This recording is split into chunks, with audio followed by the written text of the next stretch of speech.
নীলফামারী ৩। আসসালামু আলাইকুম ওয়া রাহমাতুল্লাহি ওয়া বারাকাতুহু। মাননীয় স্পিকার, আপনাকে অনেক ধন্যবাদ। উত্তর জনপদের অন্যতম একটি উপজেলা জলঢাকা উপজেলা থেকে আমি নির্বাচিত। এই প্রথম মহান সংসদে দাঁড়িয়ে আমার কথা বলার সুযোগ হয়েছে।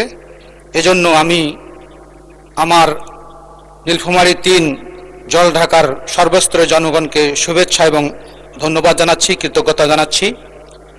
আমার জলঢাকা উপজেলার মৌলিক সমস্যার মধ্যে অনেকগুলো জল আর ঢাকা। যখন জল থাকে না তখন কাদায় পরিপূর্ণ হয়ে যায়। বিশেষ করে জলঢাকা উপজেলা স্বাস্থ্য কমপ্লেক্স এমন একটি পর্যায়ে পৌঁছেছে যেখানে বাউন্ডারি ওয়াল না থাকার কারণে চিকিৎসকগণ নিরাপত্তাহীনতায় ভুগতেছেন। প্রতিনিয়ত চুরির ঘটনা ঘটে এবং প্রয়োজনীয় সংখ্যক ডাক্তার নেই, ওষুধের সংকট।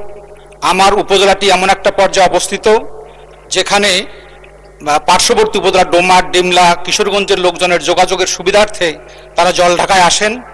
ফলে সরকারের পক্ষ থেকে যে বরাদ্দ আসে সেই বরাদ্দ দিয়ে চিকিৎসকগণ প্রতিনিয়ত হিমশিম খেয়ে থাকেন।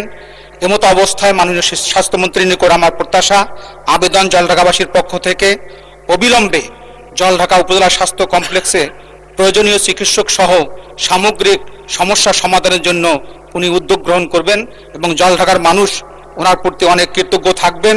উত্তরবঙ্গের অবহেলিত মানুষ তারা সুচিকিৎসার অভাবে রংপুরে আসার তাদের সামর্থ্য নেই, ঢাকায় আসা তো দূরের কথা, তাদের পার্শ্ববর্তী শহর রংপুরে তারা আসতে পারে না। এজন্য এই উত্তরাঞ্চলে অবহেলিত মানুষের পাশে দাঁড়ানোর জন্য মাননীয় স্বাস্থ্যমন্ত্রীর প্রতি আমি সবিনয় অনুরোধ জানাচ্ছি। মাননীয় স্পিকার, আপনাকে ধন্যবাদ।